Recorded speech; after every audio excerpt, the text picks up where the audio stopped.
Hi friends, welcome to forward IAS. புதிதாக பதவியேற்று இருக்கக்கூடிய தாவேகா அரசாங்கத்திற்கு வாழ்த்துக்கள்.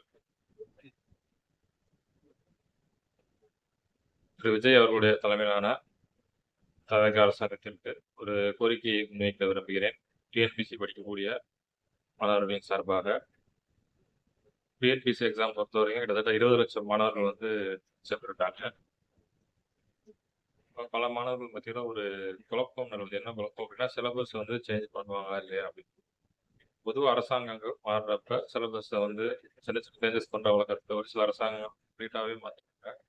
ஸோ நீங்கள் அந்த மாதிரி ஏதாவது ஐடியா வச்சுருக்கீங்களா அப்படின்றத தெளிவுபடுத்துறீங்க அப்படின்னா மாணவர்கள் அதை அவங்க ப்ரிப்பேர் பண்ணுறதுக்கு ரொம்ப ஹெல்ப்ஃபுல்லாக இருக்கும்.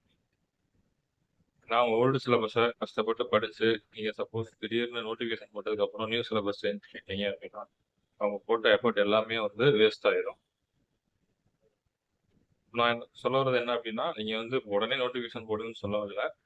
சிலபஸ் சேஞ்ச் பண்ண போறீங்களா இல்லையா அப்படின்றத மட்டும் தெளிவுபடுத்திட்டீங்க, ஒரு ப்ரெஸ் ரிலீஸ் கூட தெளிவுபடுத்திட்டீங்க அப்படின்னா மாணவர்களுக்கு அப்படி மாற்ற போறீங்க அப்படின்னா அந்த என்ன சிலபஸ் நீங்க புது சிலபஸ் கொண்டு வர போறீங்களோ அதை ஒரு மாசத்துக்குள்ளேயோ 2 மாசத்துக்குள்ளேயோ நீங்க வெப்சைட்ல டிஎன்பிசி வெப்சைட்ல அப்டேட் பண்ணீங்க அப்படின்னா அந்த டிஎன்பிசி எக்ஸாம் ப்ரிப்பேர் பண்ணக்கூடிய ஸ்டூடெண்ட்ஸ் ரொம்பவே அது யூஸ்ஃபுல்லா இருக்கும். மாணவர்கள் முழு மூச்சா அவங்க தயாராகிறதுக்கு அது வசதியா இருக்கும். ஆகவே அதை கவனத்தில் கொண்டு டிஎன்பிசி படிக்கக்கூடிய 20 லட்சம் மாணவர்களுடைய எதிர்காலத்தை கவனத்தில் கொண்டு உங்களுக்கு அதிகமான வேலைக்குள்ள இருக்கும். இது சாதாரண விஷயம் கிடையாது. 20 லட்சம் மாணவர்களுடைய வாழ்க்கை சம்பந்தப்பட்டது. ஸோ இதை கருத்தில் வச்சுக்கிட்டு சிலபஸ் சேஞ்ச் பண்ண போறீங்களா இல்லையா, பண்ண போறீங்க அப்படின்னா அந்த என்ன சிலபஸ் நீங்க சேஞ்ச் பண்ண போறீங்களோ அதை எவ்வளவு சீக்கிரம் நீங்க வெளியிடுறீங்களோ அது மாணவர்களுக்கு ரொம்ப உதவியா இருக்கும்.